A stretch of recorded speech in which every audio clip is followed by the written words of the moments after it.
이 교수의 영화 읽기 38번으로 유랑의 달, 이상일 감독의 유랑의 달, 일본에 사실 교포시고, 어, 유랑의 달 읽으려고 합니다. 음, 음, 어.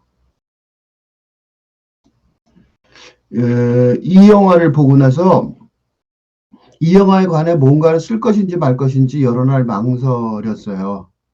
잠시 동안 또 쓰지 않기로 마음을 먹기도 했어요. 아, 이건 안 써야겠다. 그, 그런데 이 다른 이유로 이런 결정을 한 경험이 최근에 있었습니다. 그게 뭐냐면 Everything, Everywhere, All at Once였는데 이, 이 한국이 우리나라가 이 선불교의 주축 국가죠. 그 중에 하나지만 대중이 선불교의 상상력에 익숙하지 않잖아요.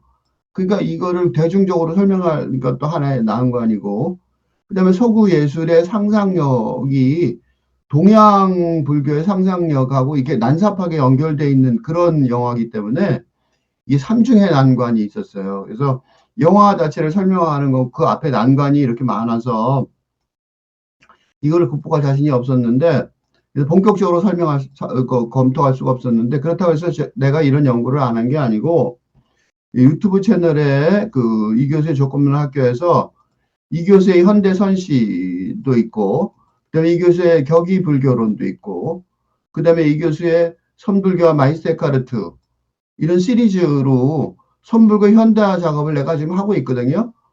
근데 그 작업 가지고 이 설명하기 좀 곤란하다는 거예요. 첫째가 뭐냐면 이 선불교를 일상어로 설명하는 거. 그걸 지금 하고 있긴 하지만 선행 작업이 거의 없어요. 그래서 내가 지금 거의 뭐 충분치 않아요. 그래서 이걸 일상으로 설명하는 게 어려워서 그게 하나고 그래서 너무 고담 준론 같은 얘기로 설명을 하게 될 것 같아서 곤란하고 두 번째로는 왜냐하면 이 Everything Everywhere All at Once가 지금 아카데미상 후보로 주요 후보가 됐죠. 한 분야가 아닌데 이 초짜 감독의 영화인데도 이렇게 된 이유가 뭐냐면 그 중에 하나 이유 중에 어쩌면 가장 큰 이유일 텐데 선불교를 상업 영화로 말한 거예요. 선불교 자체로 설명하기도 힘든데 그걸 상업 영화로 전달하는데 이거 얼마나 대단한 일을 한 거죠. 중간을 생략한 거예요. 일상으로 설명하는 것도 잘 안 되는데 그 상업 영화로 말한 거니까 상 받을 만하죠. 가장 큰 이유라고 생각되는데 이게 상을 받은 이후에도 이 설명이 잘 안 될 거예요. 이 작업이 없으니까. 그래서 상을 받긴 하더라도 지금 후보가 됐더라도 선불교를 일상으로 설명하는 작업이 선행 작업이 충분치 않아서 설명을 못 할 거예요. 두 번째 변명이라면 미국의 선불교는 마음 챙김이라는 미국식 명상이에요. 이거랑 한국에서 지금 우리가 알고 있는 선불교 담론 이거 두 개는 엄청나게 넘을 수 없는 차이가 있어요. 이 넘을 수 없는 차이에 대한 설명도 어떤 이론도 지금 모호하게 전개가 되고 있어요. 이것도 어떤 이론이 지금 선행 작업이 충분치가 않아요. 그래서 나름대로 설명할 수는 있지만 완전히 이론 하나를 또 세워야 되는 거죠. 두 개의 이론을 세워야 돼요. 거기다 하나 더 있어요. 자기 비율이 하나 더 많은다면 이 감독의 영화 예술의 감각으로 이, 이 현대 물리학, 다중 우주론이 나오는데 주인공이 양자경이라는 배우의 주인공이 한쪽에서는 굉장히 위대한 투사로 나오고 또 지금 시기에 지금 현재 우주론, 지금 우리가 살고 있는 우주에서는 세탁소 주인으로 나오고 이 다중 우주론하고 선불교하고 잘 버무려져 있는데 그 설명 체계가 필요하다고요. 감독은 영화를 만들어서 설득력 있게 말해버리면 끝났지만 그걸 말로 하려면 이 두 개가 어떻게 이 현대 물리학 이론하고 선불교가 어떻게 연결되어 있는지 이 분야도 또 선행 작업이 거의 없어요. 그래서 이 설명 체계가 하나도 없는데 그 설명 체계를 내가 만들어서 그러니까 세 가지 설명 체계를 만들어야 되는 거죠. 하나, 둘, 요 두 개 차이, 셋. 그러니까 이 작업을 시작하기 전에 이 삼중의 난관이 있어요. 이 선중의 난관이 해야지만 이 영화의 중요성, 아카데미상 후보가 된 데 나도 동의를 하는데, 그렇지만 이걸 동의한 이유를 이론적으로 이렇게 길게 설명을 하려면 이 난관을 극복해야 되는데 그 극복을 지금 하기가 어려워요. 이게 뭐 이거 하나만 해도 몇십 페이지고 이거 하나만 해도 몇십 페이지고 또 이거 하나만 해도 몇십 페이지일 텐데 그러니까 사전 준비가 필요하죠. 그래서 그런 사전 준비들이 마음속에는 하고 있지만 그게 다 되면 그러면 언젠가는 돌아와서 Everything Everywhere All at Once를 이 영화 읽기에서 제가 지금 하는 이 영화 읽기에서 사실은 38번으로 그걸 하고 싶었는데 아무리 생각해도 그런 서행 작업이 하나도 없어서 못했어요. 유랑의 달은 다른 이유예요. 영화를 보는데 망설인 게 전혀 다른 이유예요. 이거는 왜 내가 망설였냐면 상식의 정면으로 어긋날 것 같아서 그랬어요. 이걸 꼭 내가 사람들이 기본적으로 생각하는 기본 커먼 센스가 있는데 그걸 굳이 어긋나면서까지 내가 얘기를 해야 되나. 그렇게까지 이렇게 빗나가는 얘기를, 그러니까 억가심정으로 말하는 것 같은 빗나간 얘기를 꼭 내가 해야 되나. 그런 생각이 들었어요. 그래서 그걸 굳이 내가 꼭 해야 될 필요가 있을까? 왜냐하면 뭐 누구 야, 그렇게까지 뭐 그지 그런 식으로 기분 좋은 영화평이 아닐 가능성이 있었어요. 잘 즐겼는데 그 감상에 정면으로 그렇게 감상하면 안 되죠. 그렇게 얘기하는 건 웃기잖아요. 영화를 본 그런 입장에서 이걸 보면서 그래서 혹시 기분 좋은 내가 느낀 기분 좋은 영화평이 아닐 가능성이 조금이라도 있기 때문에 이걸 보던 사람이 여기까지 보고 안 보셔도 돼요. 마이데일리의 광명동 기자가 영화 유랑의 달, 당신이 누구든 얼마나 외롭든 이 영화가 어떤, 이렇게 제목 자체가 보세요. 이건 상식적인 내용이죠. 얼마나 외롭든 이 영화를 보면 위로가 될지도 모르겠다. 그런 내용의 그 제목의 기사죠. 신문 기사죠. 그 줄거리를 어떻게 말하냐면 이렇게 말해요. 사이키 호미, 호미라는 이름으로 계속 등장하는데 남자죠. 배우가 마츠자카 토리가 했는데 어린 소녀 카나이 사라사라고 맨날 나오죠. 어린 유아 배우죠. 어린 배우 시라토리 타마키를 집으로 유인해 납치했다는 혐의로 체포되고 그 다음에 소아성의 범죄자로 낙인이 찍혀요. 언론에서. 시간이 흘러 성인이 된 사라사, 이 여자, 소녀였던 여자가 이제 성인이 되는데 배우는 바뀌죠. 히로세스즈는 사라사라고 나오죠, 여기서는. 자꾸 결혼하려고 달려드는 남자친구, 남자친구 료하고 동거하고 있는데, 요코하마 류세이가 배우 이름이고요. 어느 날 그 직장 동료하고 함께 커피숍에 갔는데, 사라사가 커피숍을, 이제 술집을 찾다가, 2차를 찾다가 커피숍을 들어가게 되는데, 가게 주인이 후미라는 사실을 직감을 해요. 옛감정이 되살아나 마음이 요동치는 가운데, 결혼식을 빨리 올리자는 요의 압박이 계속돼요. 근데 사라사는 어린 시절의 유괴 경험 때문에 자신을 불쌍한 사람 취급하는 요에게 점차 거부감을 느끼기 시작한다. 이렇게 줄거리를 광명동 기자가 요약을 했어요. 그 이어져서 이 소제목이 지독한 사회 편견에 시달리며 라는 소제목 하에 이제 다음 같은 얘기가 나오는데 이게 이제 상식적인 반응이라고 여겨지는 거예요. 이상일 감독의 유랑의 달은 지독한 사회적 편견에 시달리면서도 가장 순수한 형태의 사랑에 도달하려는 두 남자의 로맨스 영화다. 영화가 시작하면 어린 사라사가 그네를 타는 뒷모습을 보여준다. 그 다음에 바로 앞모습이 연결된다. 그러니까 이 영화는 어떤 사람의 한쪽 모습만 보지 말라고 처음부터 선언한다. 이 사회가 누군가를 단 하나의 시선으로 바라볼 때 눈에 보이지 않는 폭력의 감정이 스멀스멀 올라오기 마련이니까. 뒤에서 누군가를 비난하고 손가락질하기 전에 그 사람의 앞모습을 똑바로 응식하고 진실이 무엇인지를 알아야 한다. 사람은 자기가 보고 싶은 대로 보는 존재이기 때문에 그러한 노력은 더욱 간절하게 필요하다. 그러니까 이제 한 사람은 소아성애자고 한 사람은 납치된 여자고 그랬었잖아요. 그러니까 그렇게만 보지 말라 이거죠. 감독의 의도가 아마 이럴지 모르겠어요. 그리고 이 강명동 기자는 감독의 의도도 이렇다고 얘기를 하는 것 같아요. 근데 이제 이런 설명에 동의하지 않으려고 해요. 그 이유는 이렇게 긍정적으로 분석하는 게 결국에는 좋지 않은 것에 봉사하게 될 것 같다. 그런 예감이 들었던 거죠. 황당한 예감이죠. 이런 예감이 들었어요. 그래서 이게 꼭 그게 아닌데 여기 결론이 좀 이상해요 라고 말하고 싶은 거죠. 그런 얘기를 굳이 해야 되나? 뭐 잘 찍은 영화 같고 내가 왜 이런 생각을 하지? 그렇게까지 굳이 뭐 사람 초를 칠 필요가 있나? 뭐 그런 생각이 드는 거죠. 그래서 글쓰기를 망설였어요. 그러니까 단도직입적으로 말하자면 공동선에 봉사한다고 여겨지는 예술작품, 이 예술작품은 우리가 지금 이것처럼 이렇게 아름답게 근데 이걸 갖다가 미래의 악을 조장할 수 있다. 이렇게 말한다는 거죠. 너무 심한 거 아니에요? 검열 같죠? 근데 검열이 아니에요.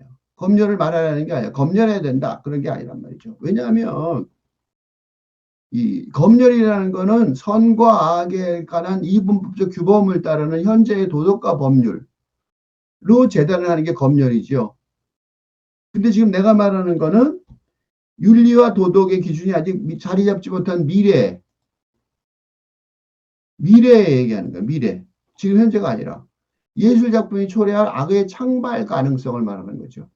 이 작품이 미래의 악을 창발할 악을 도래하게 만들 것 같다 이거예요. 굉장히 심한 발언이죠. 이 발언을 내가 이제 지금 열심히 설명할 거예요. 왜냐하면 예술작품의 윤리와 도덕이라는 것이 지금 여기서 이런 예술작품이 나오면 그게 못 가요. 미래의 기준이잖아요. 이 될 거라서 그렇게 얘기하는 거죠. 이렇게 이제 그 도발을 지금 내가 한 거예요. 이 도발을 했으니까 그 도발에 대한 책임을 져야 되고 그 얘기를 이제 한참 하게 될 것 같죠. 유랑의 달이 조장하게 될 것 같다 우려하는 악을 내가 말하는데 그 악은 아직은 악이 아니지만 언젠가는 악이 될 그런 악이에요. 내가 악이라는 단어를 썼어요. 그러니까 아직은 악이 아니지만 조만간 악이 될 그런 악. 그 악의 이름을 필자는 나는 개인주의나 이기주의라고 명명하고 싶어요. 이 영화의 악은 이 영화가 만드는 조장하는 악은 개인주의나 이기주의다라는 거죠. 그리고 이 개인주의나 이기주의가 어때서 그렇게 생각할 사람들이 있겠지만 그게 바로 미래의 악을 조장해 악의 창발을 유도할 그런 원인이 된다는 거죠. 그러니까 자신만을 중시해서 다른 존재가 시야에 들어오지 않는 응? 다른 존재의 존재성을 인정하지 않는 그런 행위를 미래의 악의 씨앗이라고 보는 거죠. 부정적인 방향에서 내가 이 얘기를 했는데 레비나스라는 철학자는 정반대로 긍정적인 방향에서 이렇게 말해요. 타인의 얼굴은 신이다. 남의 얼굴이 신이다 이거죠. 이거는 개인주의, 이기주의의 정극단이죠. 상대방이 얼굴이 신이라는 거예요. 숭배되고 삶의 의미가 거기서 나오고 그런 게 신이잖아요. 그죠?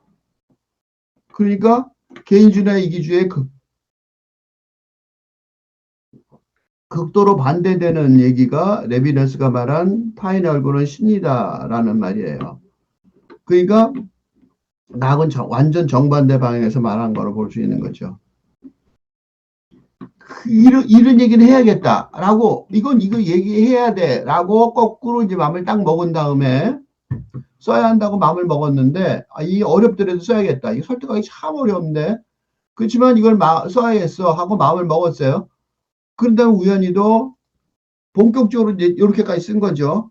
이렇게 쓰기 시작하다가 비슷한 글을 하나 봤어요. 너무 반가웠어요. 한겨레 신문에서 동지를 만났어요. 그 제목이 뭐냐면 외롭고 서늘한 얼굴들은 서로를 욕망하지 않았다. 이건 제목이 아까 제목하고 완전히 정반대죠. 외롭고 서늘한 얼굴들은 서로를 욕망하지 않았다. 둘이는 욕망하고 만난 게 아니라는 거죠. 손희전의 영화담이라는 건데, 그래서 이 글을, 내가 이제 그 한 얘기를 시작하기 전에 우선 동지의 글 하나를 읽으려고 그래요. 그래서 이걸 보고 이제 용기를 더 얻은 거죠. 그래서 필자의 글을 본격적으로 읽기 시작하기 전에 이 기사를 전부 다 읽겠습니다. 이거는 광명동 기자, 아까 말한 광명동 기자의 상식적인 어떤 옹호적인 내용과 달리 손희정 기자의 이 글은, 기사는 레비나스의 기준으로 얼굴을 얘기하는 것 같아요. 아까 레비나스 얘기를 했어요. 보면 시작은 이렇게 해요. 얼굴의 영화.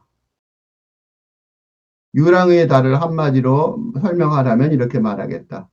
인형처럼 웃다가도 갑자기 서늘해지는 히로세 스즈 사라사 역의 얼굴과 곧 바스라질 것 같은 몸을 웅크리고 앉아 혼돈을 숨긴 채 시선을 피하는 마츠다카 도리 후미 역의 얼굴, 그리고 삶의 무게 속에서도 샘처럼 솟아나는 에너지와 장난기를 숨길 수 없는 시라토리 다마키 사라사 아역의 얼굴을 빼놓고는 이 작품을 말할 수 없다.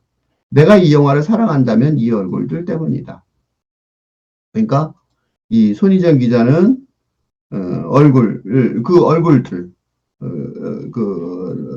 레비나스의 기준으로 말하는 얼굴들을 얘기를 하기 시작해요. 이게 이제 손희정 기자가 이 영화를 읽는 기준이에요. 그리고 광명동 기자하고 달리 손희정 기자는 필자처럼 나처럼 이상일 감독의 이 영화를 감정적으로 자연스럽게 받아들이기 어려워해요. 그리고 바로 뭐라 그러냐면 이상한 영화다 그래요. 왜 이상하냐면 관람 후 생각을 정리하는 것보다 감정을 정리하는 데 시간이 좀 더 시간이 걸렸다. 뭔 소린지 이해하는 거는 그래도 됐는데 이 감정적으로 나처럼 이렇게 이건 악을 얘기하는 것 같아. 악을 옹호하는 것 같아. 그런 나처럼 이렇게 지독하게 나가진 않아요. 그렇지만 어느 정도까지는 이상하다까지는 나가죠. 나는 여기서 한 발짝 더 나와서 언제나 그렇듯이 나는 끝까지 가버리죠. 소아성애, 가해자, 피해자, 재회, 스톡홀름 증후군. 인질이 스톡홀름 증후군은 인질이 인질범에 동조하는 심리적 현상이죠. 영화에 대해 표면적으로 던져있는 키워드들 중 어느 것도 유랑의 단을 충분히 설명해내지는 못했지만 그렇다고 이로부터 자유로운 것도 아니었다. 내가 이 영화를 증오한다면 이 손희정 기자도 증오라는 단어를 써요. 심한 얘기죠. 사랑한다 반대말이 증오잖아요. 그건 이 이상함 때문이다. 이 손희정 기자의 이런 반응은 통상적인 비판의 어조를 넘어서죠.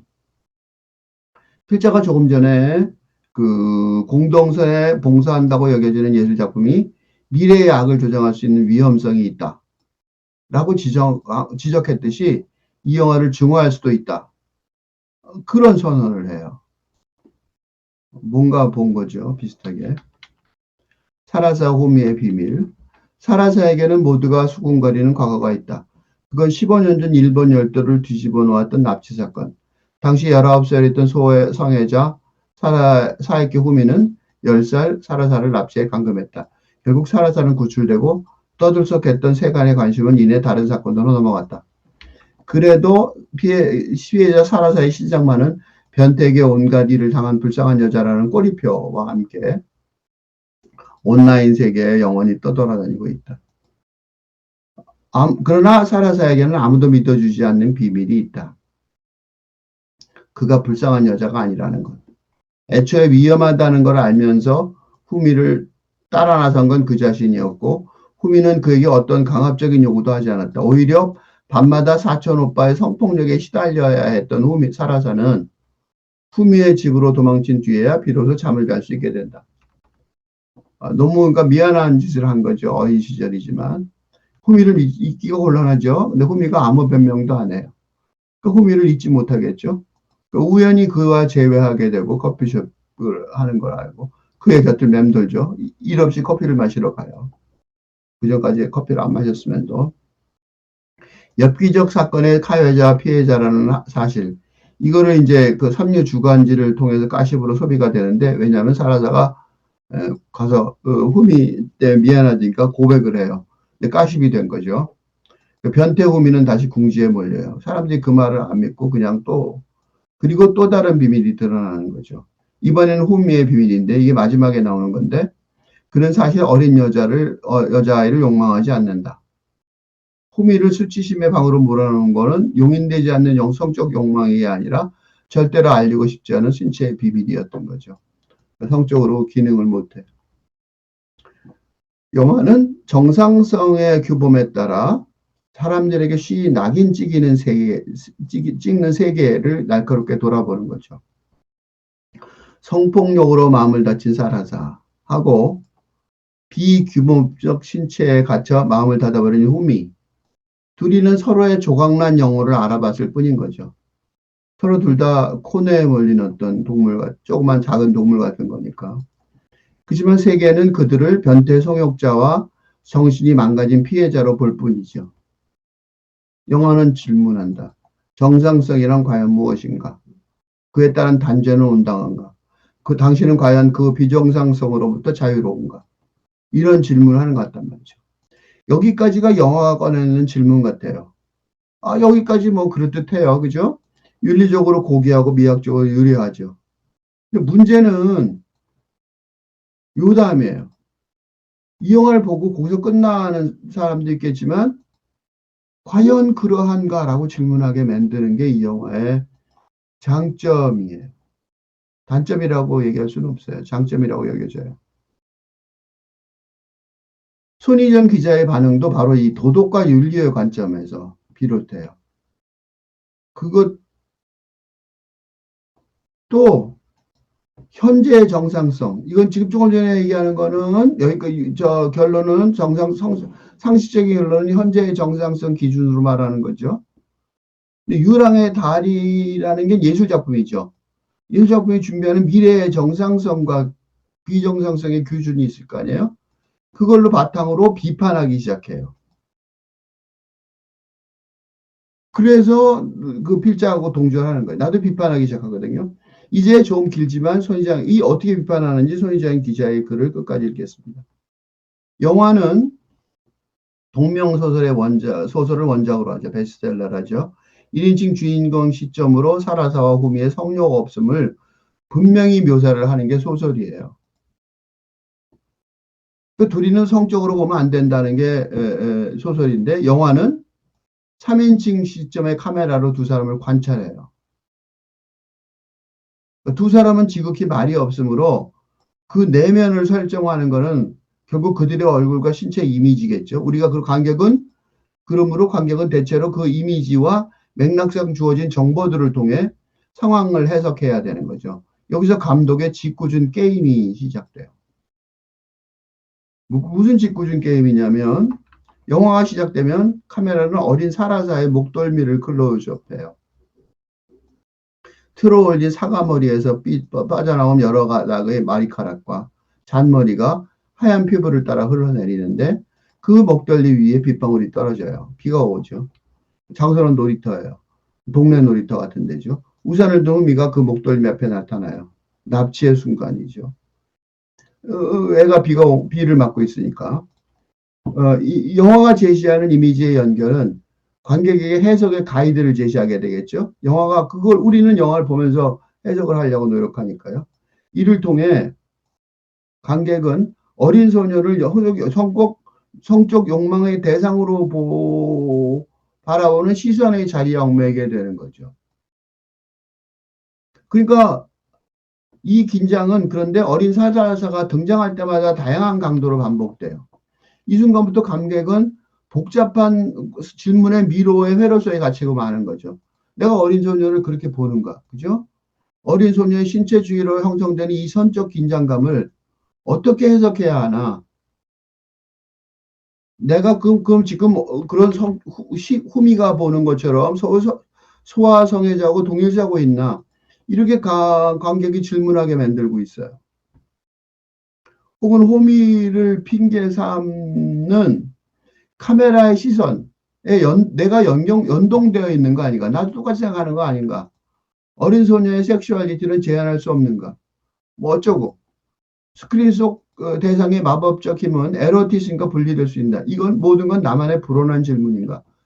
이런 식으로 혼란을 짊어질 채로 영화가 끝날 무렵에 관객은 아주 갑작스럽게 성장하지 않은 후미의 어린 성기 얘기를 보여주는 게 아니라 소리로 이 얘기로 관객 앞에 내던져요.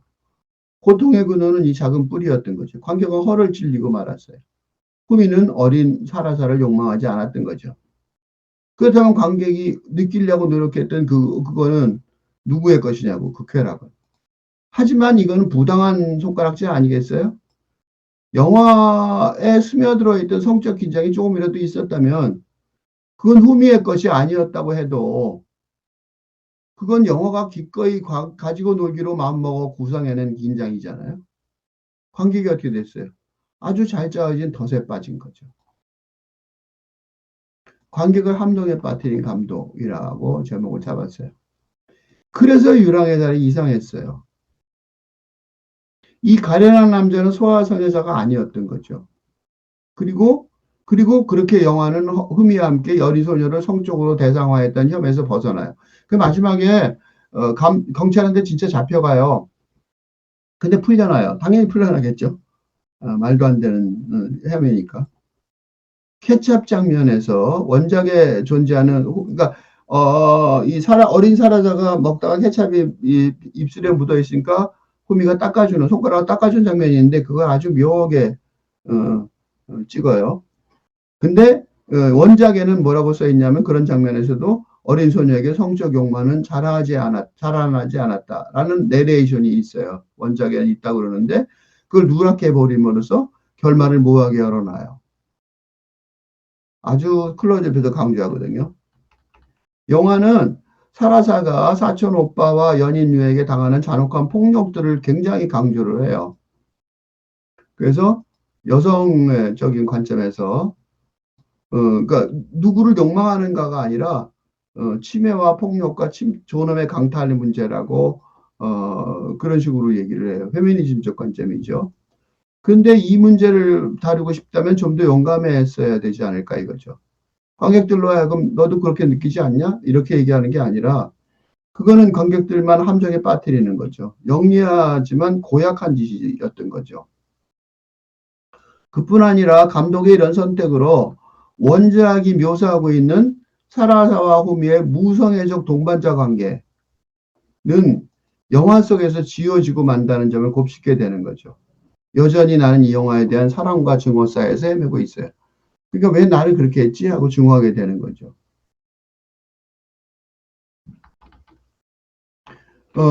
필자도 손희정 기자처럼 여전히 나는 이 영화에 대한 사랑과 증오 사이에서 헤매고 있다고 고백할 수밖에 없어요. 난 전혀 다른 관점인데 그거는 유랑의 달이라는 게 무슨 뜻인지 달만 자꾸 비치는데 유랑의 달? 왜 유랑의 달이지? 라는 게 뚜렷하게 드러나는 장면이 마지막이에요. 드디어 분명하게 마지막 장면에 드러나는데 바로 그 순간에서 미래의 악의 씨앗인 개인주의나 이기주의 양상도 뚜렷해지거든요. 마지막 장면이 어쩌면 해피엔딩 장면이에요. 서로를 충분히 이해하게 된 둘만 남아서 누워있는 장면이에요. 해피엔딩, 소위 행복한 결말의 장면이죠. 그렇게 보고 나와야 되는데 필자는 여기에 어깃장을 놓고 싶어져요. 그러니까 공동체의 방해를 용납하지 않겠다. 앞으로는 둘만의 세계를 고집하겠다는 선언을 하는데 영어 제목처럼 삶의 존재 방식으로 방랑을 선택하겠다는 선언을 해요. 공감하기가 어려웠어요.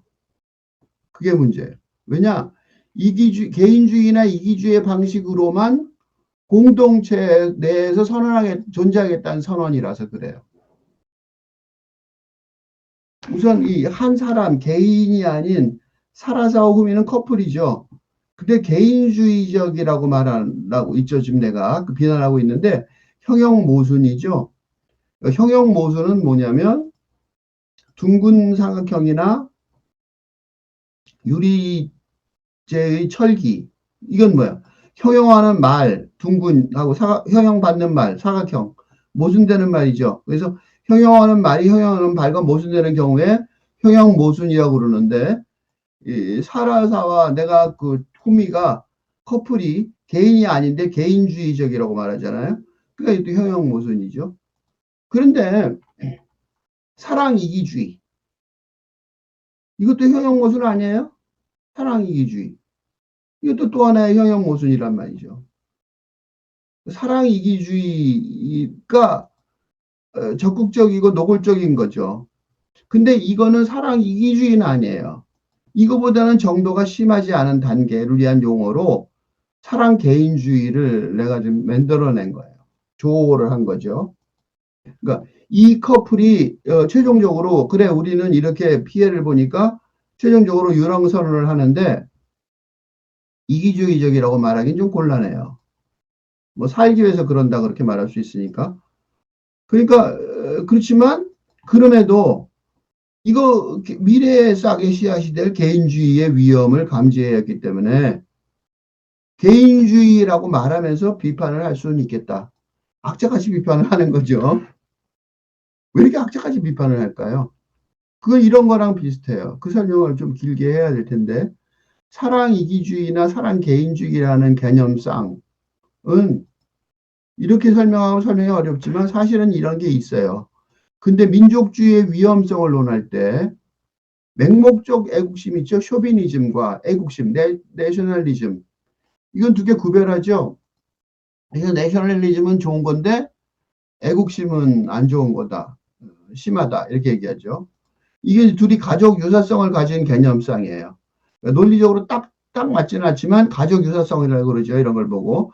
개념상들이 둘이 논리적으로 정확하게 틀을 잡아서 딱 설명은 못하지만 가족이 비슷한 것처럼 비슷하다는 거죠. 통상적으로 애국심을 찬양하고 쇼비니즘을 비판합니다만 사실은 현재의 상식을 기준으로 할 때 어디까지가 정상성이고 어디까지가 비정상성의 범죄에 드는지 불분명해요. 어디까지가 애국심이고 어디까지가 쇼비니즘일까요? 이게 혼란스럽다고. 예를 들어 푸틴의 우크라이나 침공을 봅시다. 우크라이나 침공을 했어요. 다른 나라를 침공하면 그렇게 사람 많이 죽이면 안 되죠. 그거를 쇼비니즘 광기의 산물이라고 비판을 해요. 그죠? 근데 러시아인들은요. 애국심의 표현이라고 주장할 수 있을 거 아니에요. 그죠? 아직도 대다수가 그렇게 생각하는 거. 어쨌든 용인을 하고 있으니까 전쟁이 계속되겠죠. 가족 이기주의하고 가족 개인주의라는 개념상도 생각해 볼 수가 있어요. 어? 조국 전 법무부 장관의 자녀 대학 무정 입학, 그죠? 관련 혐의가 있었는데 그 1심 판결이 있었죠. 그래서 그 딸이 또 그 뭐 얘기하고 그랬잖아요. 그러니까 가족 이기주의라는 관점에서 보면 그의 행위를 비판해온 사람들은 판결에 환호하겠지만, 그렇죠? 또 그게 가족인데 가족 개인주의라는 관점에서 그 행위를 애써 옹호해야 하는 사람들도 있어요. 그래서 이 이주의, 개인주의 두 개가 묘하게 서로 연결된다는 거죠. 그래서 개인뿐만 아니라 가족이나 국가 등 자신이 소속한 집단의 이익만을 추구하는 행위가 있을 수 있는데 그걸 정도에 따라 정상성과 비정상성을 기준으로 개인주의, 이기주의라고 평가할 수 있다는 거죠. 이게 내가 지금 이 영화를 보기 위해서 세운 이론이에요. 이게 보통의 상식을 기준으로 한다는 판단의 방식이죠. 근데 필자가 손희정 기자처럼 여전히 나는 이 영화에 대한 사랑과 증오사에 헤비고 있다라고 고백하는 이유는 이 영화가 이러한 보통의 상식 자체의 의문을 제기하는 것 같다는 거죠. 그러니까 이 영화 자체가 보통의 상식 체계를 고수하는 한 이 영화에 대해서 판단 유보를 하지 않을 수가 없어요. 상식 자체의 의문을 제기하고 있으니까. 그러니까 필자가 불평불만이 많은 노인네처럼 아이고 뭐 그런까지 다 시비를 거십니까? 이럴 수 있잖아요. 이 불쌍한 커플의 해피엔딩에 굳이 어깃장을 놓으려는 것은 그들의 유랑의 미래 계획일 우리끼리만 살겠다라고 말했단 말이죠. 이게 이기주의는 아니에요. 이기주의는 아니지만 적어도 개인주의라고 비판할 수는 있다. 라고 말하실 뿐만 아니라 거기까지 얘기하면 그건 그냥 별로 그렇게 심한 욕은 비판은 아닌데 문제는 이러한 결말이 이런 개인주의적인 결말이 미래의 악의 씨앗이 될 수도 있다. 이건 좀 과격하게 비난하는 거죠. 그런 이유가 있어요. 이 영화가 제기하는 질문이 이 영화 중요한 영화라고 생각해서 그러는 거예요. 문명사적이라서 그래요. 그러니까 영화 한 편의 얘기가 아니라 굉장히 중요한 질문을 하고 있고 굉장히 문명사적이라고 영화가 중요한 영화 같아서 하는 거예요. 이 영화가 이 시대가 당면한 아주 중요한 문제를 질문을 제기하는 데 성공했죠. 그래서 뭔가 말하고 싶어 할 만큼 이 영화를 사랑하게 해요. 이 영화 참 괜찮은 질문했어. 그런데 그 질문에 대한 답변이 현실 안주적이에요.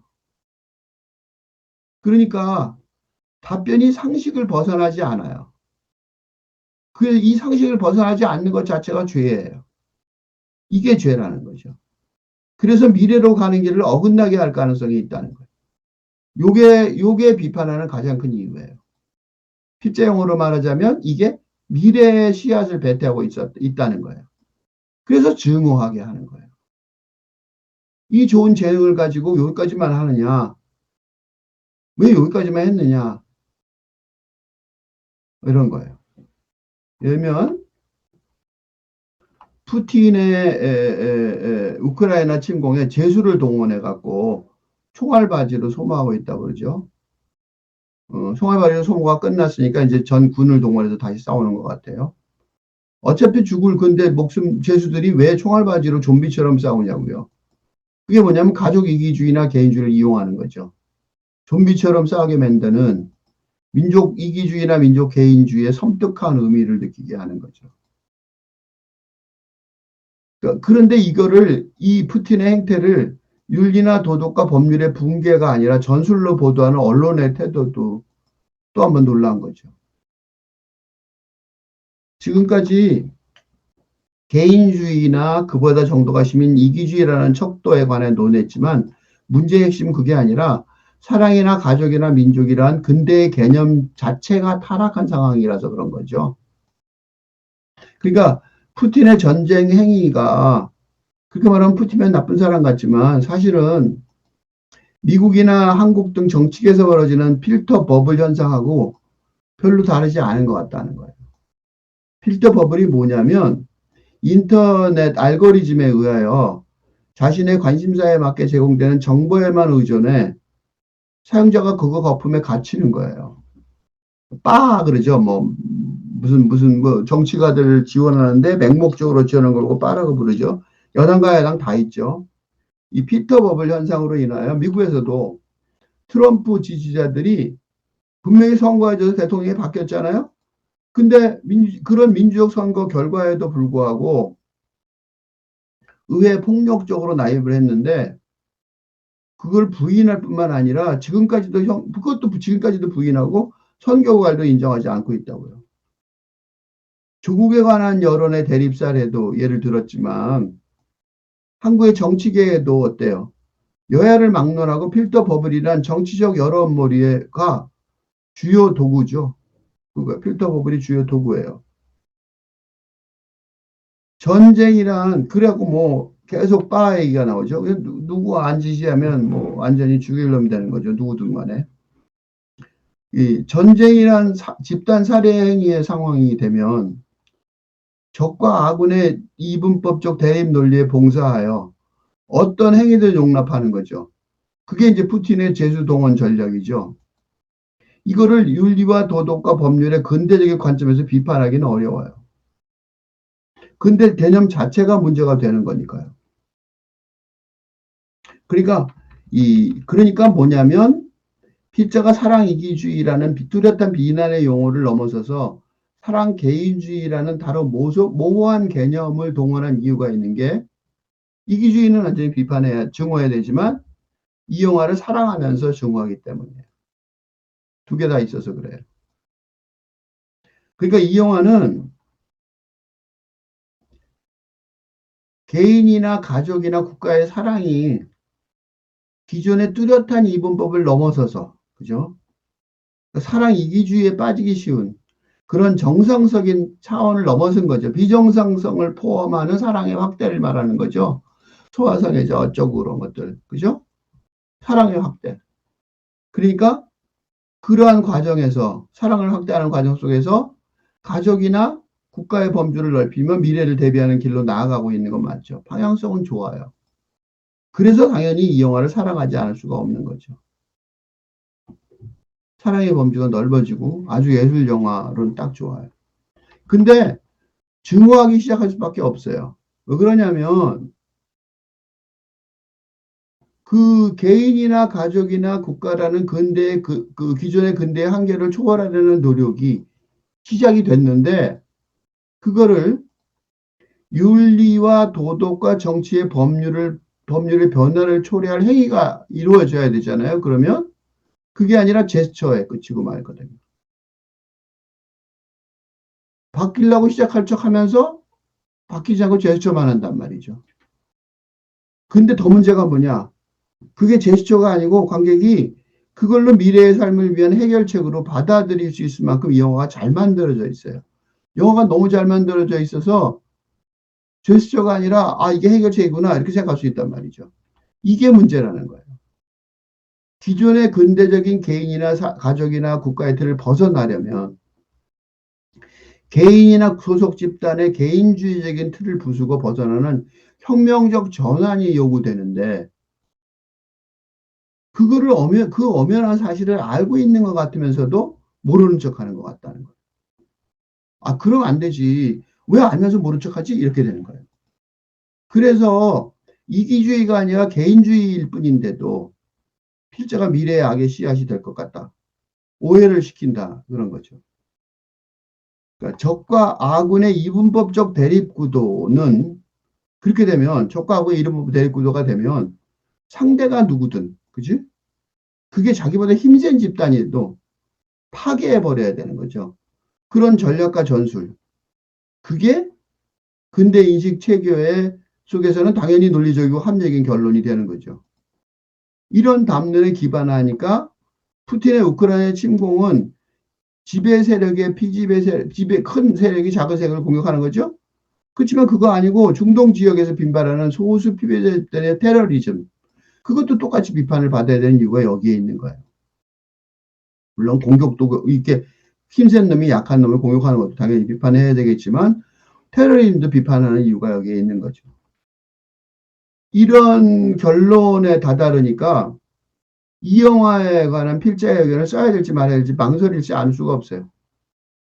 이건 너무 복잡한 거잖아요. 아주 설명이 복잡한 필요한 사안이라서 이렇게 복잡한 거를 굳이 설명을 해서 영화 읽고 영화도 쉽지도 않은 영화를 갖다가 훨씬 더 어렵게 설명하는 거잖아요. 왜 그러냐면 이 커플이 중요한 건 뭐냐면 최종적으로 유랑의 삶을 결정을 해요. 그 유랑의 삶의 결정 자체가 중요한 게 아니라 그게 수동적인 결정이냐 아니면 능동적인 결정이냐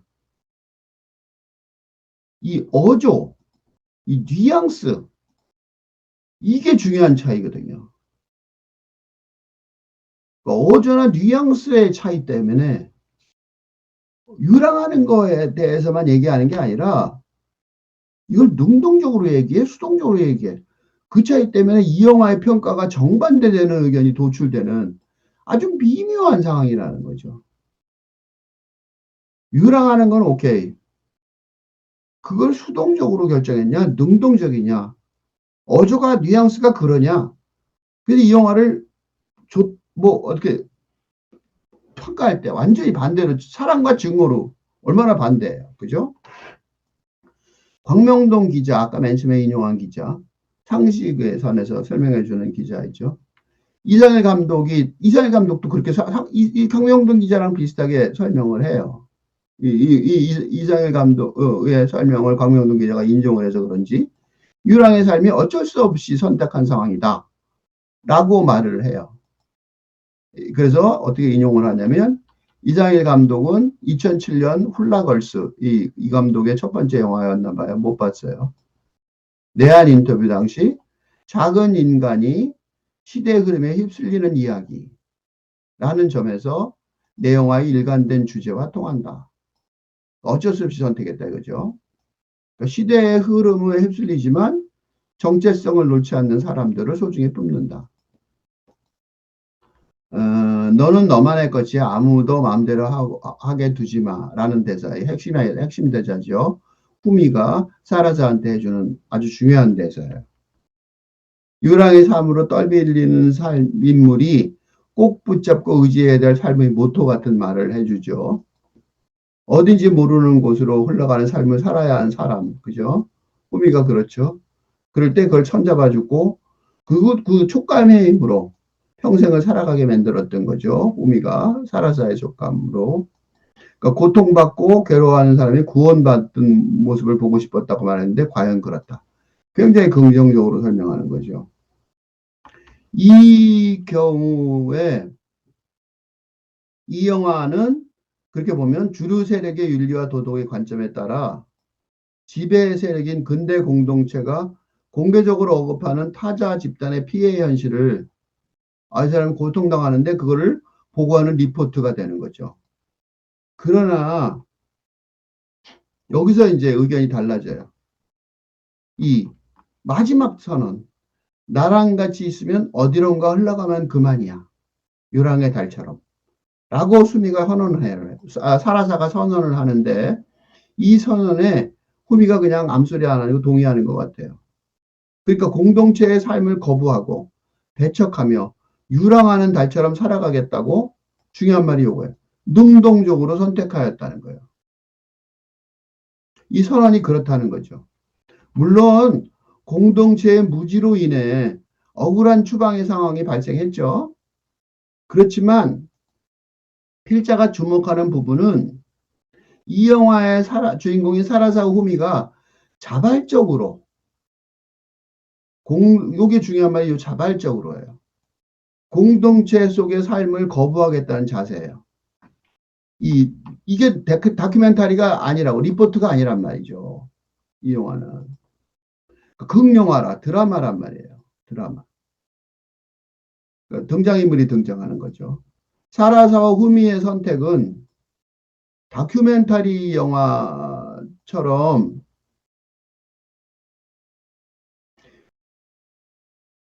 어떤 한 커플의 사례에 대한 보도가 아니에요. 이 사라사와 후미의 이 공동체 거부 선언이라고 내가 생각을 하는데 이거는 이렇게 공동체 거부를 해도 된다라는 미래의 삶을 위한 모범 사례라는 관점. 드라마잖아. 그러니까 왜 이걸 내가 반대를 하냐면 문제가 있다고 생각하냐면 동성애자도 있을 수가 있죠. 타자. 또 여성이 여기 나오지만 동물도 있을 수가 있고 소수민족도 있을 수가 있고 이런 소위 타자라서 공동체에서 억울하게 배척되는 상황이 있잖아요. 여기서처럼 뭐 소아성애자라고 그런다든가 실상은 아니지만 피해자라든가 어쩌고 그런 이유만으로 그렇지만 그런 이유만으로 그것도 물론 중요한 이유지만 자신들의 미래의 삶의 계획에서 공동체를 전적으로 배제해야겠다는 전략 자체를 내가 의문시하는 거예요. 그건 안 된다는 거죠. 그거는 개인주의적이고 어쩌면 이기주의적이라고 많이 보여주는 거고. 그리고 이게 이렇게 공동체를 배척하는 이런 결정, 이런 태도가 미래의 악의 씨앗이 될 것이다. 라고 걱정하는 거예요. 그러니까 좀 더 세게 말하면 고급 예술의 형식으로 예술 영화잖아. 의도치 않게 미래의 악을 격려하는 결과가 된다. 라고까지 내가 강조를 해서 비판하는 거예요. 물론 이렇게 얘기할 수도 있어요. 사라사와 이렇게 교만한 가릭한 결심이에요. 우리끼리 열심히 살아보자. 이렇게 얘기하면 아, 그거 왜 말 시비 겁니까? 라고 분명히 얘기할 수 있을 거예요. 물론.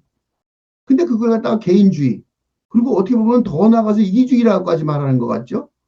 이런 주장을 어떻게 너무 심하다고 비판할 수 있으면 알아요. 충분히 이해합니다. 그러나 예를 들어 그레타 툰베리를 생각해 봅니다. 툰베리를 위하여 적극 툰베리가 뭘 위해 싸워요? 툰베리가 위하여 싸우는 적극적으로 투쟁하는 인류의 미래를 생각해 봅니다.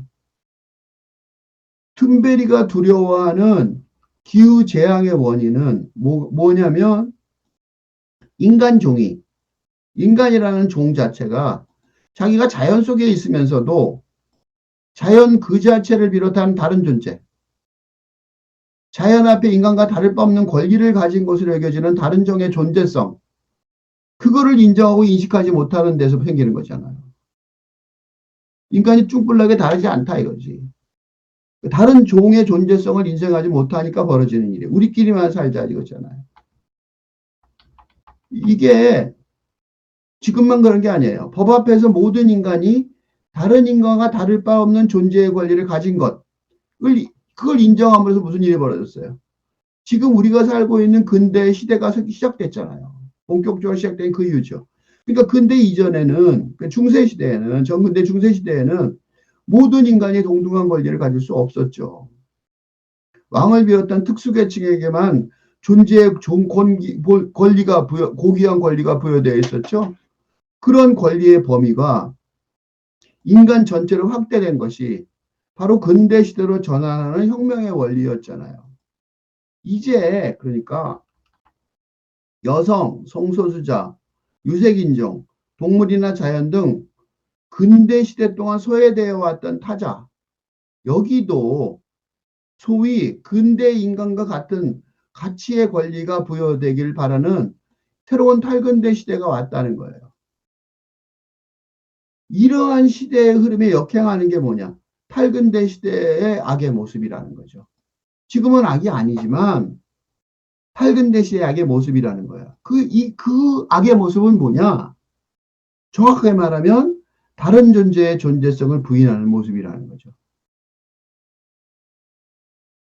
이게 정확한 정의예요. 그러니까 툰베리 같은 청소년들은 그게 보인다는 거예요. 어른들의 눈에 안 보이겠냐고 질문하고 있는 거죠. 그러니까 이게 이제 다른 말로 표현하면 개인주의나 이기주의. 이게 미래의 악의 굴레라고 여기는 거죠. 다른 존재의 존재성은 부인하는 것. 그게 악이라는 거예요. 이런 악의 굴레를 벗어나지 못하면 무슨 일이 벌어지느냐.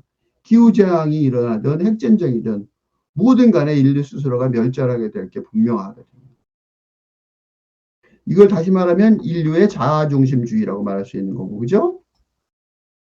데리다 용어로 말하면 로고스 중심주의라고 말할 수 있는 거예요. 이걸 벗어나지 못한다면 어떤 파멸의 버튼을 누르게 될는지 모르겠지만 종말론적 운명을 벗어나기 어려울 것 같아요. 그러니까 미래의 악인 거죠. 그러니까 개인의 자아라는 독립주체적 존재를 상정할 수 없어요. 이게 헛된 이데올로기인데 이 헛된 이데올로기를 믿고 그에 따라 행동한다면 결국 뭐예요? 결과적으로 악의 모습이 됐던 걸 갖다가 지금 근대 역사가 증명해주고 있는 거잖아요. 그러니까 개인의 자아가 아니라 개인적 자아가 아니라 공동체와의 협상, 니고시에이션을 통해 개인의 존재성이 결정되는 사회적 자아의 이론이 필요한 거죠. 인간도 마찬가지인 거죠. 인간도 개인의 존재성이 공동체, 자연 전체의 공동체하고 협상을 통해서 존재가 있는 거죠. 이론이 필요한 거죠. 그러니까 개인적 자아의 책임만 지면 된다. 이렇게 하면 안 된다는 거예요. 연빈과 자비라는 탈근대적 영성사상이 필요한데 이거는 이제 딴 거에서 길게 설명을 하겠죠. 지금 이 작업, 지금 내가 하고 있는 이 교수의 조건하는 학교 전체가 여기에 달려 있는데 거기에 인류의 미래가 달려 있다고 보기 때문에 그래요. 그래서 이런 영성의 시대를 선취한 툰베리를 보니까 툰베리가 보면 아주 어렸는데도 예언자의 모습이 보이는 이유가 여기에서 있어요. 필자는 이런 영성의 차원에서 인류의 미래의 차원에서 이 영화의 커플이 미래의 악을 미화한다. 이걸 깨달았던 거죠. 그러니까 이렇게 정의한 미래의 악의 정의에 비추어 볼 때, 어? 이렇게 비추어 보면 비록 어떤 측면에는 그들이 어쩔 수 없이 방랑의 길을 선택할 수밖에 없었겠죠. 그럼에도 불구하고 사라사와 후미가 자신들만의 사랑을 위하여 공동체에 소속되기를 거부하겠다는 선언, 이런 능동적인 선언은 안 된다는 거예요. 그게 자발적이고 적극적인 자세에서 나온 것이라면 그렇다면 문제가 심각하다는 거예요. 이게 악이라는 거예요. 피해자의 선언인데도 불구하고. 그렇다면 미래 세대에게 악의 길을 옹호하는 방향으로 전개될 가능성이 있다는 거예요. 누구든 간에 관계없이 그렇다는 거죠. 그러니까 기존의 근대적인 세계관의 관점에서 보면 이게 좀 어때요? 야 웃기네. 그지? 언캐니하다 라고 볼 수 있어요. 논리가 약간 기묘하다. 그지? 그렇게 말할 수 있어요. 오케이. 이상하다. 말해서. 왜냐하면 이 비판이 이 영화의 커플에게로 직접 향하는 건 아니에요. 어? 직접 니들 왜 그래? 라고 지금 내가 손가락질하는 게 아닙니다. 그거 구별해 하셔야 됩니다. 이 영화의 커플에게 직접 그 사람이 현실에 있는 등장인 사람이라면 니들 왜 그래? 라고 말하는 건 아니에요. 그걸 영화로 만들었다는 게 문제라는 거죠. 그러니까 어쩔 수 없이 궁지에 몰린 작은 동물들 같은 그들이잖아. 그들이 우리끼리 조용히 살자라고 말하는 거가 문제가 아니라는 거예요. 자신들의 인간 조건을 넘어서 무모하게 한 양보잖아요. 그거는 내가 지금 말하는 거는 그걸 요구하는 거는 일본말로 무리가 있는데 한국말하고 똑같은 말을 써요. 걔네들도 그래요. 무리 똑같아요. 거의 같은 발언이에요. 일본말로 한번 하는 거 들어보세요. 무리예요. 무리. 그래서 그 개인들한테 하는 용어가 아니에요. 문제는 그들을 궁지에 몰아버린 공동체가 악의 원천이잖아요. 그지? 근대 공동체가. 난처한 경제, 앵빠스에 빠져서 그들은 어쩔 수 없는 선택을 한 거예요. 그렇게 대신 변명해 줄 수 있어요. 그러니까 커플한테 하는 게 아니에요. 내가 지금 하는 비판은. 그리고 이런 비판과 변명은 남의 일이 아니에요. 내가 이렇게 얘기하면서 나는 잘난 척 하는 것 같은데 그렇지 않아요. 필자도 젊은 시절에 어느 한순간에 그랬던 것 같아요. 여러분도 다 조금 캥기기도 할 거예요. 오래전에 그들과 비슷한 나이 또래였을 때 그들과 젊으면 다 그렇죠. 현실과 비슷한 상황이 있었고 젊으면 참 쓸쓸하고 외롭고 갈 길이 없고 안 보이고 궁지에 몰린 것 같고 비슷한 말을 했던 것 같아요. 그리고 사라사하고 미처럼 이렇게 행복하지도 않았어요. 일sek이라마 여기는 해피엔딩도 있었는데 상대방이 내 말을 알아주는지도 모를 황당한 상황이었어요. 어쩌면 극도로 개인적인 소망이지만 어쩌면 극도로 타인의존적이며 감상적이지만 낭만적이기도 한 이 사라사의 말과 같은 고백, 그지? 사랑하는지도 잘 모르겠는 사람과 유랑의 삶을 몽상해 봤던 기억이 있어요. 말했는지 안 했는지 잘 모르겠는데 하여튼 기억은 있어요. 그러니까 사라사와 후미의 최종적인 결심이 터무니없다고 말할 수는 없어요. 이런 청춘의 추억이 나한테도 있고 나한테만 있는 것 같지는 않을 것 같아요. 그들의 이런 정서적인 혼란은 당연히 근대 시대를 살아가는 청춘의 그것이에요. 그러므로 필자뿐만 아니라 어느 곳이나 어느 때나 벌어질 수 없는 사태일 수밖에 없어요. 그럴지도 몰라요. 문제는 이 나랑 같이 있으면 어디론가 흘러가 버린 그만이야. 우리 어디론가 이 영화의 마지막 대사에서처럼 이런 대사를 창피하게도 실체 없는 애정의 언어로 발화했던 기억. 나는 더 한심하죠. 필자에겐 더 한심한 대사예요. 이 사람 참 애정이 있는 것도 아닌데. 이 영화에서처럼 절망 속에서 허우적거리는 청춘에 끄집어내고 싶지 않은 과거 중에 하나고 그게 아마 내가 이렇게 고백을 했지만 누구에게나 있을지도 몰라요. 뭘 도대체 하냐? 문제는 이렇게 공동체 속에서 삶 속에 성숙한 사랑으로 완성될 수 없을 거잖아요. 이런 이기주의에게까지 한 사랑의 처절한 실패의 추억, 응? 이걸 떠올리게 한다는 점에서 이상일 감독의 힘이 아주 느껴져요. 대단한 영화 감독이에요. 그러나 문제는 여기에요. 그러나 사라사와 후미의 첫사랑 이야기잖아요. 그지? 이거하고 대비되는 유랑의 달이 있는데 이거하고 대비되는 영화가 있어요. 수줍고 첫세던 첫사랑의 기억. 이 영화를 선전하는 문구였어요. 건축학개론이요. 하고 비교를 하면 왜 이 영화가 불쾌한 시각으로 아름다운 첫사랑의 기억을 상기시키는지 이유를 묻고 싶어요. 왜 그렇지? 그런 생각이 들어요. 이게 언캐니하다, 이상하고 교묘하다는 느낌을 초과하여 불쾌하거나 모욕적일 정도로 터무니없이 말도 안 되는 이상함, 그로테스크하다 라는 차원에서의 불쾌함을 느끼게 했어요. 그래서 이게 영화를 계속 몰입감에서 빠져나왔어야 됐었어요. 소화성애를 내가 느끼게 하려고 그러는 것 같아서 그건 이제 웃기잖아요. 그래서 몰입감에 빠져나와야 돼서 그럼 어떻게 하냐면 그거는 농납할 수가 없는 상태라서 마음의 평정을 회복하려고 웃기는 거네. 그래서 눈을 띄어서 고개를 약간 뒤로 돌리면 어두운 극장의 스크린의 틀을 보게 되거든요. 그럼 영화를 보는구나. 내가 몰입해 있는 게 아니라. 근데 그걸 3번 이상 확인을 했다는 영화예요. 그로테스크한 그런 장면이 있었던 거죠. 여러분도 해보시면 느낄 거예요.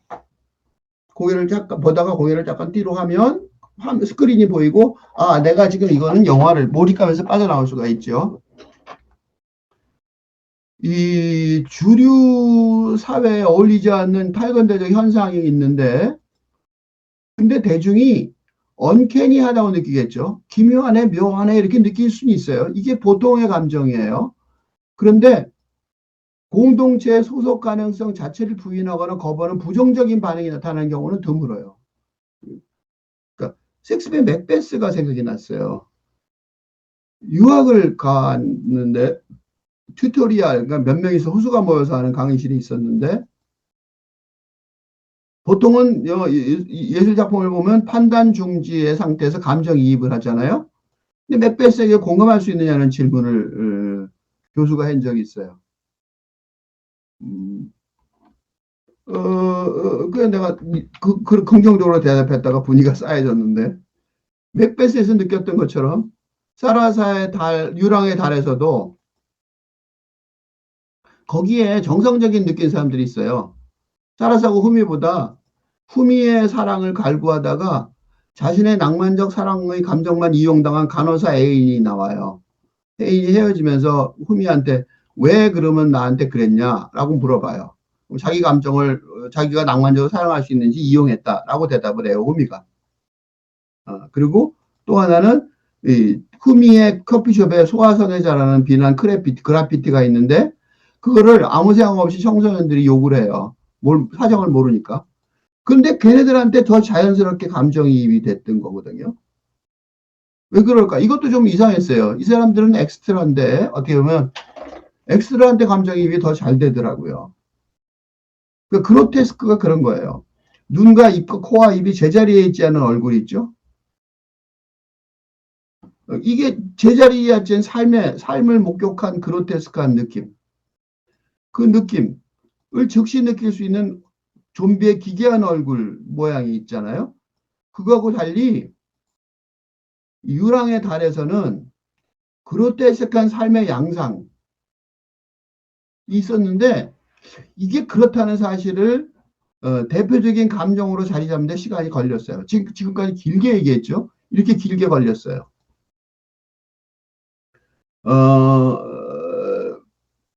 배제나 배척을 당해서 거의 쫓겨나면 그로테스크가 아니라 배척이 되겠죠. 거의 직전까지 일상과 정상과 표준을 적절한 정도 이상으로 벗어나 있는 상태. 그치?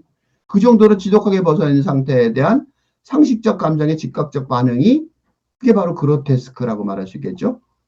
이 영화에 대한 불쾌한 정서적 반응이 바로 그런 것 같아요. 그로테스크. 아버지의 급작스러운 사망과 그다음에 애인과 살기 위해 어머니한테 버려졌죠. 그래서 이모네 집에 살게 된 게 그 사라사인데 중학생 사촌에게 성폭행을 당하던 초등학생 사라사에게 후미가 첫사랑이 이상적인 남자였죠. 자기한테 그런 거 안 하고 너무 다정하게 대해줬으니까 이해가 돼요. 그렇지만 문제는 그게 아이의 감정이잖아요. 그 아이의 감정이 결혼, 집에 인사까지 가는 그 정도로 결혼을 진지하게 고려하는 애인 요와의 관계에 바탕이 되는 어른의 감정을 흔들리게 할 만한 힘이 있는지. 그래서 뭐 요가 평론을 쓰는 것처럼 뭐 폭력의 전과가 있다는 등 막 어떤 논리적으로 하는데 그걸 모르고 사랑한 것 같지는 않거든요. 어른의 감정인데 상대방이 폭력을 하는 건 나쁜 거고, 물론 그러면 같이 살면 안 되지만, 그렇지만 어른의 감정으로 사랑했던 거 아닐까요? 근데 그 아이의 감정이 어른의 감정을 그렇게 흔든다고 질문하지 않을 수가 없어요. 사실은 건축가 결혼에서는 정반대 얘기하거든요. 그러니까 수줍고 설레던 첫사랑의 기억이 나오지만 거기 건축가 결혼에 두 쌍이 나오죠. 어른이 된 현실 세계에서는 그 시간의 변화가 있는데 그걸 이겨낼 만큼 강하지 못하다는 게 건축가 결혼의 담론이었고 이게 더 설득력이 있지 않았을까요? 그죠? 이게 더 설득력이 있어요. 이 유랑의 달의 그로테스크함을 강화하는 핵심 요소가 또 하나가 있는데 그 후미의 아이의 성기죠. 아이의 성기예요. 그는 어른의 성기를 가지고 있지 않아서 소아사회자의 혐의를 벗어날 수 있어요. 어? 그게 이제 마지막에 경찰에 잡혔다 풀려나는 건데 왜 풀려났는지 설명은 안 해주지만 영화에서는 이거는 성행위 중심, 가능성 중심의 단순 논리죠. 법률적으로는 그렇죠. 근데 살아사의 어른의 감정을 파괴하는 아이의 감정이 있는데 그 앞에서는 무의미한 변론 아닐까요? 성기가 어른의 성기가 아니라는 것만 가지고 그죠? 그러니까 물론 아이의 성기를 가지고 있는 한 네? 법률 체계 그러니까 이 공동체 윤리 도덕 체계가 소아성의 혐의를 확인할 수 있어요. 이 사람은 무죄다라고 하고 확인할 수는 있어요. 그렇지만 지금 이거 우리가 혐의하는 건 뭐예요? 예술 세계에서 유랑에 대한 예술 세계에서 검토되고 있잖아요. 예술 세계에서.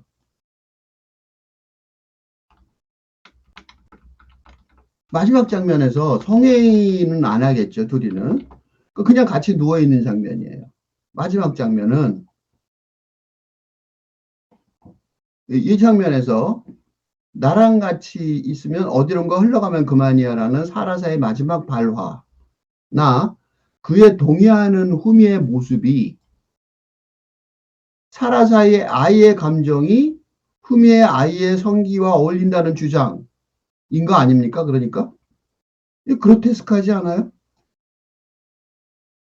그러니까 이제 어른이 되어버린 사람들이죠. 아이가 아니죠, 둘 다. 그들은 어른이 아니라고 주장하고 있는 거죠. 아이 놀이를 계속하고 있다고 주장하는 거예요. 그들의 어린 사랑의 소꿉놀이가 현실 세계에서 가능하다는 선언 아닌가요? 이게 결론이라고 그런 생각이 드는 거죠. 이거를 다시 말하면 플라토닉 러브라고 말하는 거죠. 극한적 추구죠. 이 유랑의 달의 그 플라토닉 러브의 극한적 추구라고 말할 수 있는 것이 왜 그로테스크한 정동을 불러일으킬까? 그 이유가 뭘까를 생각해 보면, 괴테의 젊은 베르테르의 슬픔이 생각이 났어요. 이 젊은 베르테의 슬픔, 당대 독일 청년들의 자살 열풍을 일으켜서 금서가 됐죠. 어? 너무 많은 사람들이 이 영화 보고 죽어서 따라서 이 젊은 베르테의 슬픔의 낭만적 사랑의 순수한 감정과 거의 같은 종류의 감정이죠. 그죠? 그게 영화에서 재현되고 있는 거예요, 지금. 그런데 이건 설명할 기계할 시간은 없지만 다니엘 카네만의 행동 경제학이 경제학이에요. 시스템 1과 시스템 2의 이론에서 지금은 근대적 감정과 정서가 경영화에서도 제대로 작동되지 않는 탈근대 시대예요. 사랑은 둘째치고 경영화, 돈 버는 경영화에서 작동이 안 된다고. 그러니까 이 어른이 된 후미가 여전히 아이의 성기를 갖고 있고 사라사가 성행에 익숙해진 어른이 됐잖아요. 그래도 아이의 감정을 변함없이 강직하고 있는 거. 그거는 탈근대 시대의 유랑의 달인데 근대 시대를 시작하던 시절의 작품이잖아요. 젊은 베르테 슬픔은. 이 대표하는 아이의 감정을 수백 년이 흐른 뒤에도 변함없이 유지하고 있다는 거예요. 그런 주장 아닌가요? 이거 어떻게 해요? 그로테스크하죠. 잘 그로테스크하게 이해가 안 되면 이렇게 얘기하면 돼요. 50년 전의 애인이, 500년 전의 애인이, 500년 전의 애인, 해골만 남은 애인 얼굴이 아니죠. 사자의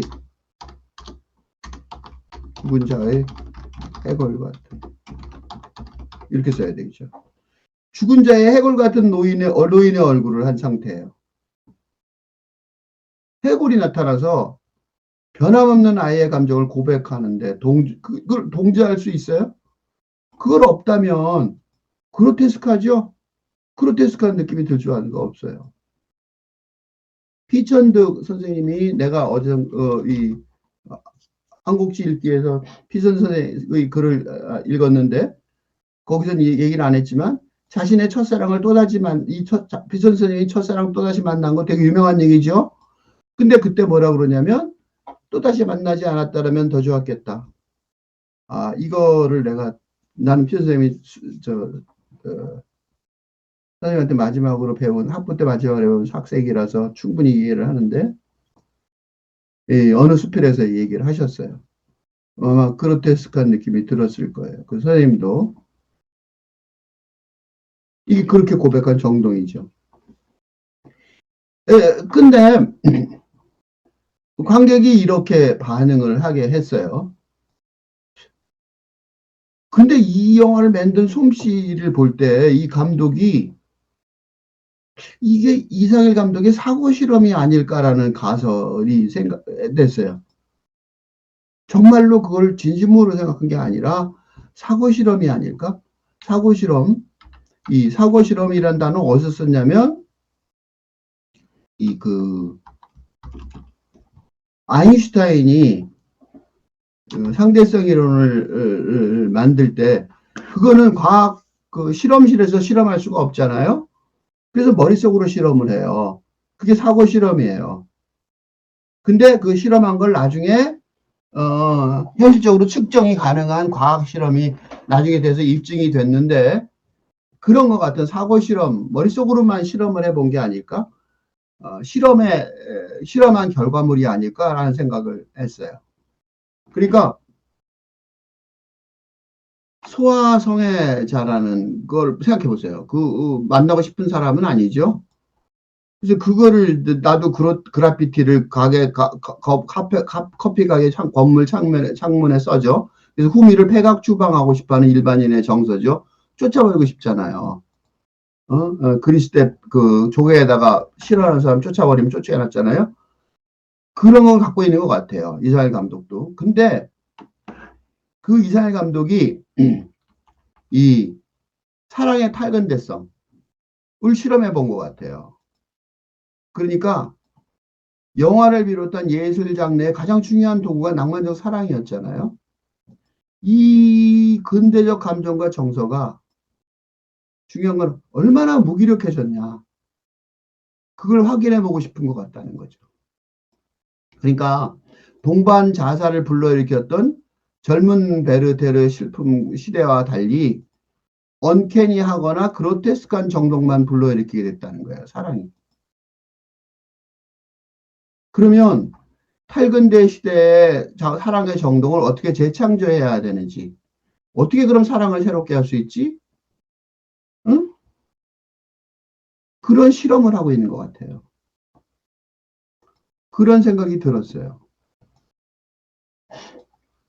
이거에 동조하는 느낌이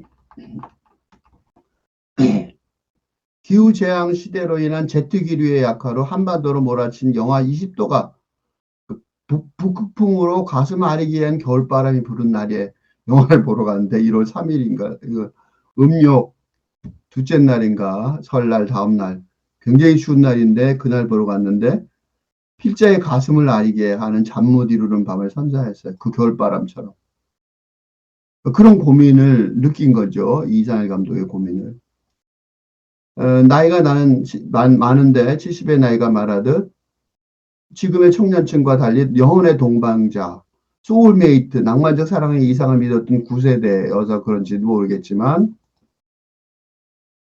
사라사와 호미의 유랑의 달 같은 비현실적인 미래의 기획을 한껏 응원하고 싶은 심정이기도 해요.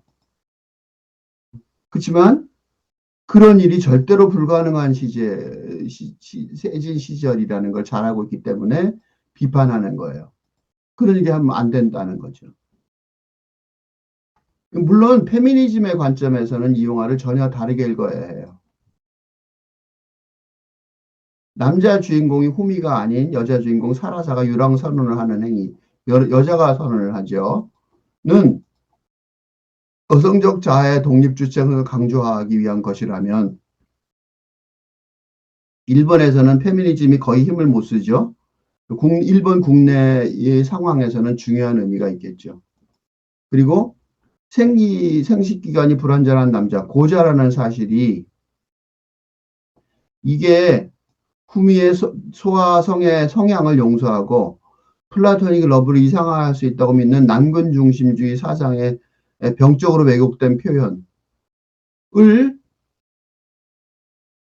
첨단 아방가르드 예술로 여기는 일본 문화의 내파 행위 안에서 폐교하는 거죠. 일본 사람들하고 똑같이 만들지만 사실은 파괴 행위죠. 이 소아성의 경향을 악을 어느 정도 객관적으로 재고해 볼 수 있다는 점에서 셰익스피어가 어느 정도 공감력을 가지고 맥베스를 봤겠죠. 악당 속에 들어가야 되니까 마음속에 그거를 제작한 이유와도 만나게 되겠죠. 이상일 감독의 이렇게 이 영화의 가장 큰 미덕은 담론의 복잡함이에요. 아주 복잡해요, 얘기가. 생각하면. 그러니까 이런 부류의 영화를 담론이 단순하면 어떻겠어요? 이거 아주 위험해져요. 성적 쾌락의 직물적 촉발을 목표로 하는 고급 포르노라고 여겨질 수 있잖아요. 그래서 증오한다 그런 거예요. 손희정 기자가.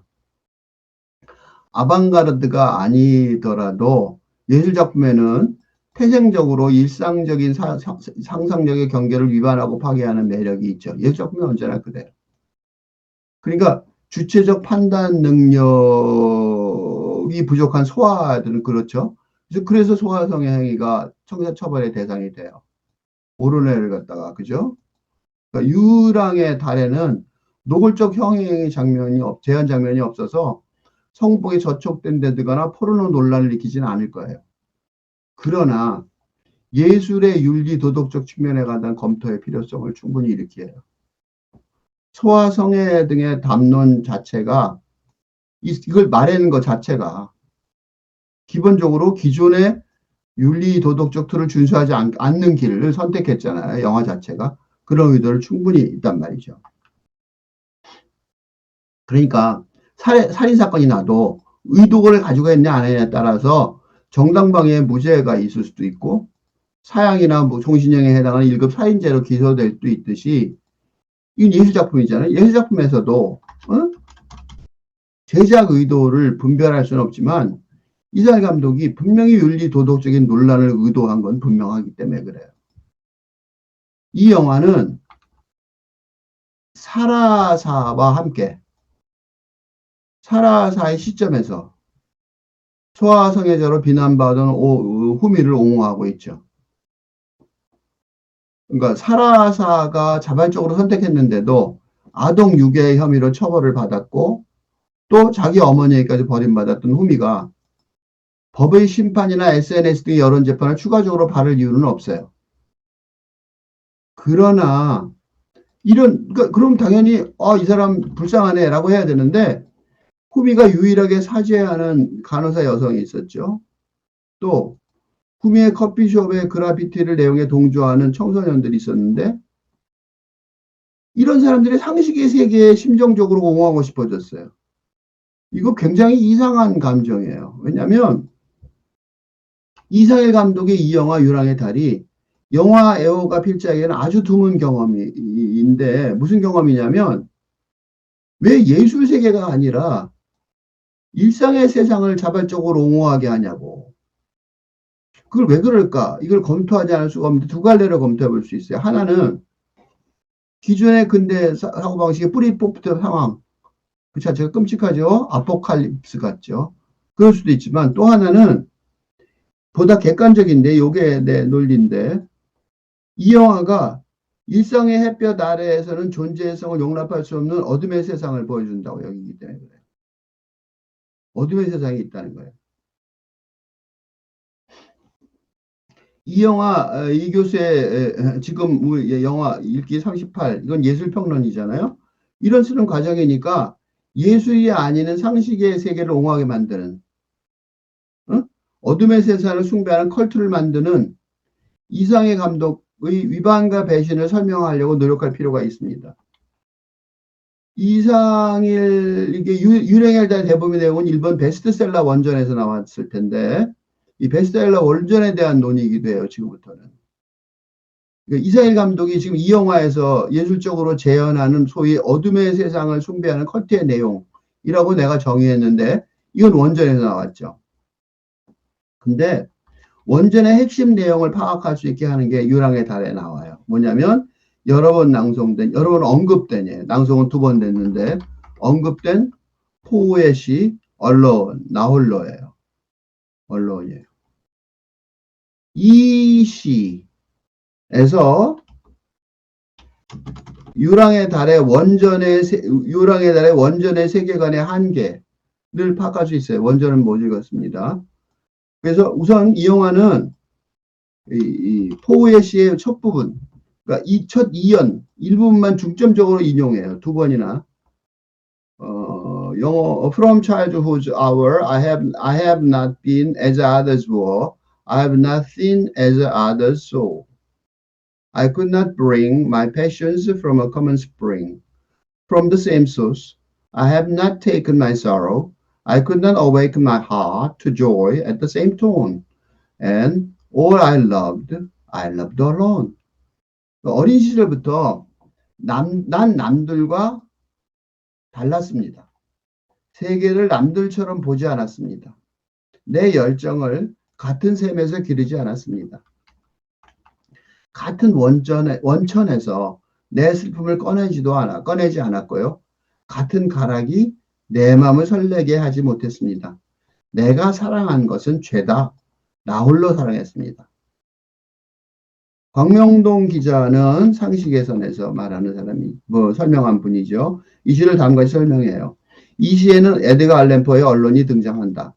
어린 시절부터 나는 다른 아이들과 달랐다로 시작해 그런 신비의 마음이 끌린 것이다로 끝나는 시는 유랑의 달의 핵심 주제를 요약한다. 맞아요.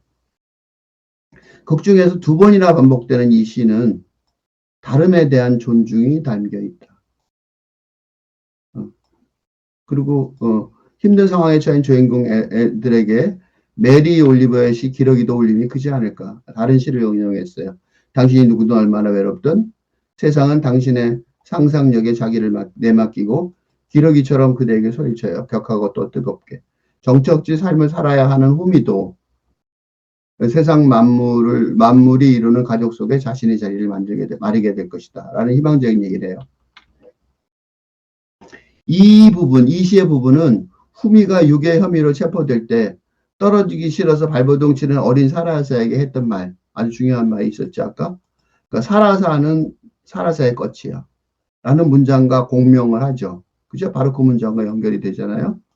사라사에게 아무도 자신을 마음대로 하게 두지 말라. 라는 충고를 했었죠. 후미의 충고는 근대인의 정립 주체성을 가진 자아 형성 노력이죠. 이 공통 목표의 표현이에요. 그리고 만약 어른이라면 어른 세계가 아직 성장해야 나가야 어린 사라사에게 제공할 거의 가장 중요한 조언이겠죠. 어른이라면 당연히 그렇게 조언을 해야 돼요.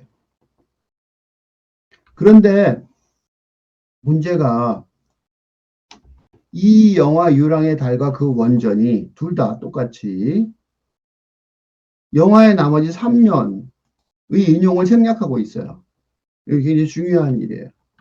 읽어보겠습니다. From the same source I have not taken my sorrow. I could not awaken my heart to joy at the same tone. And all I loved alone. Then, in my childhood, in the dawn, 여기서부터죠, then부터. Our most stormy life was drawn from every depth of good and ill, the mystery that which binds me still. The mystery which binds me still. 아직도 묻고 있는.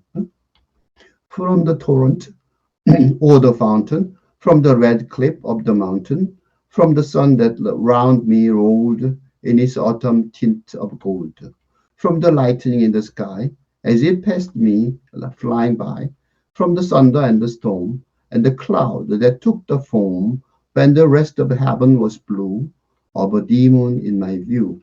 그때 내가 아주 어렸을 적, 아주 폭풍 같은 삶의 새벽에 선과 악의 모든 깊이에서 아직도 날 사로잡고 있는 그 신비를 끌어냈습니다.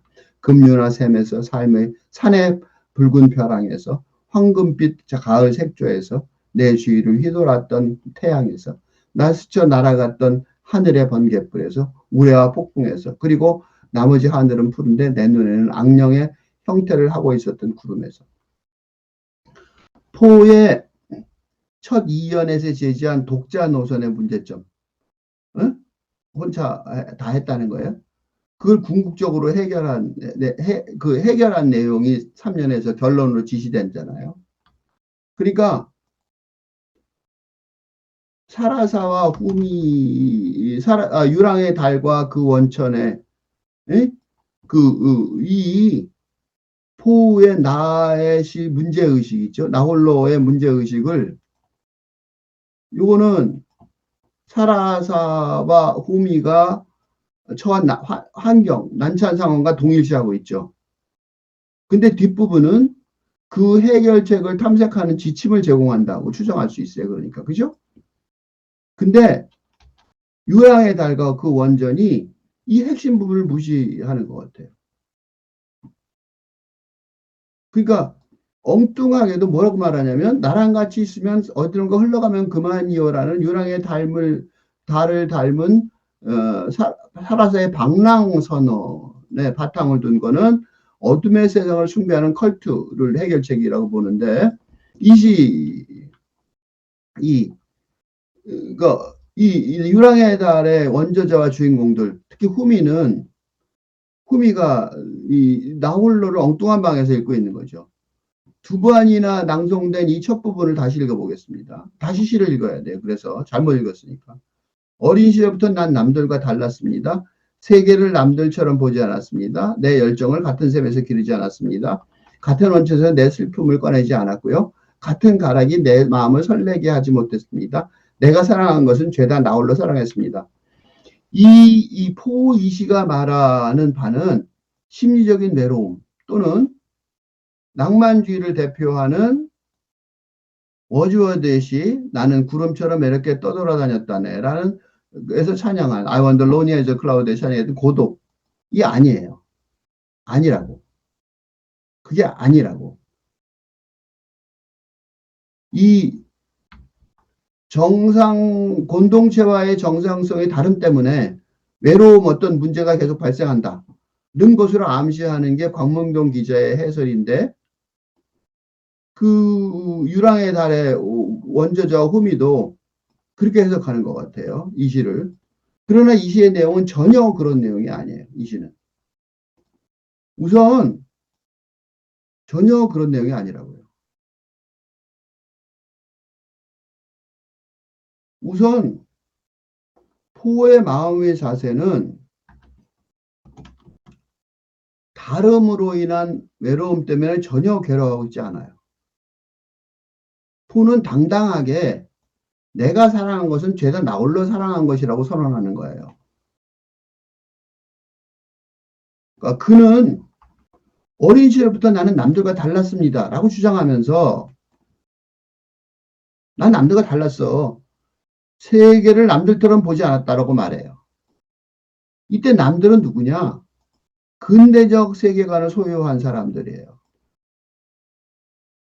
그러니까 이게 바로 포가 프랑스 상징주의, 즉 요새 쓰는 현대시의 아버지예요. 이 포가. 그는 근대 사상의 한계를 누구보다도 먼저 정확하게 파악한 시인이에요. 자발적으로 그런 거예요. 그래서 뭐라고 말하냐면 이 시에서처럼 내 열정을 같은 셈에서 끓이지 않았습니다. 나는 그렇게 내 열정을 찾은 게 아니야. 그런 근대 같은 원천에서 내 슬픔 꺼내지 않아요. 그렇게 얘기 안 했다니까. 그러니까 같은 가락이 내 마음을 설레지 못하겠습니다. 나는 그런 같은 노래에 난 마음이 설레지가 않았어. 즉 근대적 감정과 정서의 세계에 전혀 만족할 수 없었고 자신이 탈근대적 정동의 세계를 혼자의 힘으로 개척해 나갔다는 자부심. 그리고 진짜 자부심을 가져도 돼요. 프랑스 상징주의, 현대시의 아버지가 됐다니까? 이게 나 홀로, 언론이라는 제목의 의미예요. 언론, 론니도 솔리튜드도 아니에요. 그러니까 유랑의 달의 원저자와 후미는 어떻게 해요? 오독한 거예요. 잘못 읽었어요. 그리고 사라져도 따라서 오독해. 너무 빗나가 버린 거죠. 조금 오독한 게 아니라 왕창 빗나가 버렸단 말이죠. 이게 아예 인용을 하는 시의 뒷부분에서 아주 뚜렷하게 드러나요. 이제 뒷부분을 다시 읽겠습니다. 그때 내가 어렸을 적 아주 폭풍 같았던 삶의 새벽에 선과 악의 모든 깊이에서 아직도 날 사로잡고 있는 그 신비를 끌어냈습니다. 금요나 샘에서 삶의 붉은 벼랑에서 황급빛 가을 색조로 내 주위를 휘돌았던 태양에서 날 스쳐 날아갔던 하늘의 번갯불에서 우레와 폭풍에서 그리고 나머지 하늘은 푸른데 내 눈에는 악령의 형태를 하고 있었던 구름에서 포가 이 시의 첫 부분에서 같은 원천에서 내 슬픔을 꺼내지 않았다고 주장한 적이 있었죠. 즉 그는 자신의 시대의 사람들처럼 근대적 원천에 나오는 슬픔 등 감정과 정서를 느낄 수 없었으며 죄다 나 홀로 새로운 즉 탈근대 정동 중에 하나가 될 슬픔의 원전을 찾아냈다고 암시하였어요. 나 혼자 찾아냈다 이거야. 새로운 정서를. 그리고 그 이제 뒷부분에서 그 새로운 탈근대적 원천을 밝히고 있는 거예요. 나는 어디서 찾았다 라고 설명하는 거예요. 그건 금류나 샘이나 산의 붉은 벼랑이나 가을빛 황금빛 가을 색조 내로 내 주위를 휘돌았던 태양이나 날 스쳐갔던 하늘의 번갯불이나 우레와 폭풍 이게 뭐예요? 자연에 띄는 모든 현상이요. 모든 자연에서. 그러니까 무슨 소리냐면 자연들의 현상이 다른 게 아니라 포가 그거를 보는 관점이 전혀 새로워졌다는 거죠. 나는 세상을 왕창 새롭게 보고 있어. 자연 모두를. 그걸 마지막 사명에서 다 같이 묘사해요. 그러니까 나머지 하루는 푸른데 응? 내 눈에는 악령의 형태라고 했던 구름이에요. 내 눈에는 악령의 형태였다고. 구름이 악령이 아니라 내 눈에는 악령의 형태라고 있었다고. 그러니까 다른 사람의 눈에는 다른 하늘이 다 똑같다 그랬잖아. 다른 나머지 하늘은 푸른데, 응? 다른 사람의 눈에는 이전과 같은 구름이겠죠, 그죠? 그런데 포의 눈에는 악령의 형태였다 이거야. 악령이 중요한 게 아니야. 왕창 다르고 정반대다 이거가 중요한 거예요. 악령은 진짜 봤다가 안 봤다 그게 중요한 게 아니에요. 그러니까 나머지 하늘은 푸른데 말입니다. 그러니까 이건 뭔 소리냐면 자연은 그대로 자연인데 그 자연을 전혀 다르게 볼 수밖에 없게 됐다. 이 말이에요. 나는 똑같이 볼 수가 없게 됐다, 세상을. 그 결정적인 깨침의 순간, 이 3년에서 다음과 같이 말을 해요. 그게 뭐냐? 그때 내가 아주 어렸을 적 아주 폭풍 같았던 삶의 새벽에, 아주 폭풍 같았던 삶의 새벽에, 삶의 새벽에 내가 폭풍 같은 삶을 살 수밖에 없는 어떤 깨달음이 있었던 거죠. 뭐냐? 선과 악의 모든 깊이에서. 그 선과 악, 지금 기존에 있는 선과 악의 그 수준이 아니라 그 모든 깊이에서, 저 깊은 속에서 아직도 날 사로잡고 있는 그 신비. 그런 세상의 선과 악의 그게 아니라는 거죠. 그러니까 유랑의 달과 원전이 포의 이 시를 두 번이나 인용하면서 이야기에 가는 길을 마련하는 전략은 아주 훌륭했지만 이처럼 확실하게 제시된 후미의 사라사 후미도 그랬겠죠. 아주 폭풍 같은 삶의 새벽이 있었잖아요. 그 난결을 초월할 해결책이 있었잖아요. 여기 딱 정확하게 있네. 그 해결책을 무시했잖아요. 이해하기 어려워요. 그러니까 포가 이 시에서 해결하는 해결책은 뭐예요? 근대적 선과 악의 한계를 넘어서는 선과 악의 모든 깊이에서 선과 악의 근원에서 나온 자연 본연의 미스테리, 신비를 발견할 수 있다는 거예요. 새로운 신비를. 그리고 이 해결책, 이 포의 이 해결책은 현대인 모두가 물려받은 현대시, 프랑스 상징주의의 출발점이었다는 거예요. 그러니까 이 시는 인류사적 의의가 있었던 거죠. 하나만 얘기를 들어서 랭보의 시, 상징주의 시인이죠. 대표적인 시인. 감각, 센세이션, 상사시용 읽겠습니다. 여름의 파란 저녁 때문에 나는 오솔길을 가리라. 보리에 찔리며 잔 풀을 짓밟으며 몽상가 나는 그 시원함을 발에서 느끼리. 바람에 낸 머리를 미어 감기리. 난 말하지 않으리. 아무것도 생각하지 않으리라. 그러나 무한한 사랑이 내 영혼 속에 솟아오르리라. 그리고 나는 가리라. 저 멀리 보헤미안처럼. 여기도 방랑이 나오죠. 자연 속을 마치 여자와 함께 가듯 흐뭇함을 느끼며. 랭보의 시를 인용한 이유는 포의 정통 후계자라는 점도 있죠. 그러나 또 하나는 젊은 나이에 절필을 하죠. 아주 젊은 나이에 절필을 해서 랭보의 미래가 결국 시를 안 쓰죠. 그리고 이 시에 선언하는 보헤미안, 방랑의 미래였어요. 그거예요. 그러니까 이 유랑의 달과 그 원전이 엄청나게 길을 잘못 들어간 오도를 입증하려는 게 주요한 이유예요. 그러니까 사라사의 나랑 같이 있으면 어디론가 흘러가면 그만이야라는 공동체를 극도로 거부하는 폐쇄적 유랑의 마음가짐하고 랭보의 자유롭게 그지없는 방랑의 그것 극적으로 대비되죠. 정반대 세상 같아요. 하나는 너무 그로테스크하고 하나는 너무 프리하죠. 포가 그 근대적 세계관의 억압을 벗어나서 정말로 자유로운 새로운 달근대 시대를 열려하기 위해서 노력했던 거죠. 그런 포를 집중적으로 인용하는 유랑의 달과 그 원전의 주인공들은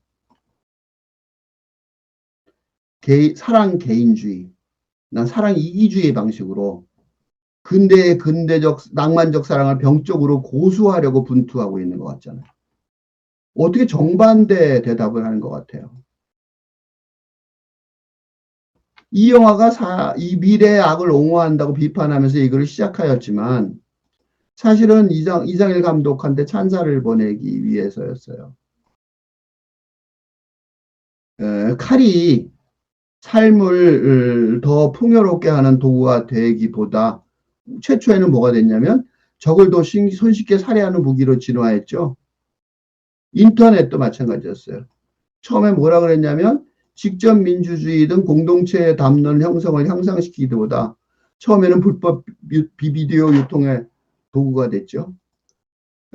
탈근대 미래 세계의 도래가 구세주의 재림같이 강력한 선이 아니라 우선적으로 악의 양상을 보이게 될 것이라는 거예요.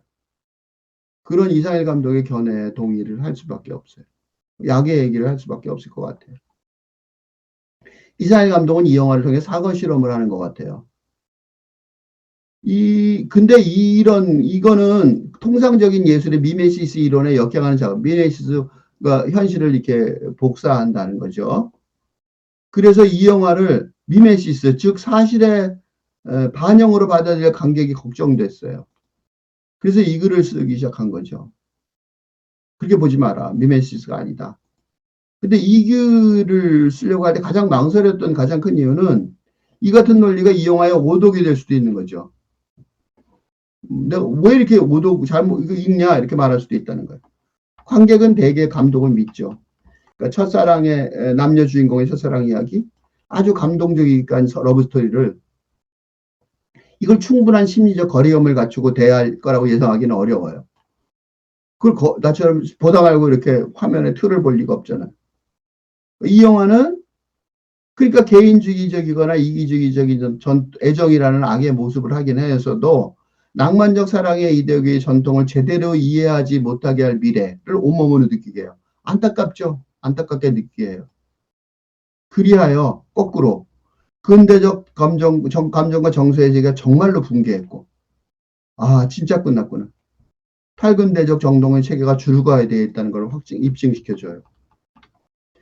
이 영화를 본 뒤 여러 날 밤을 전전반측하였지만 그건 과거의 불완전한 사랑의 추억 때문만은 아니었어요.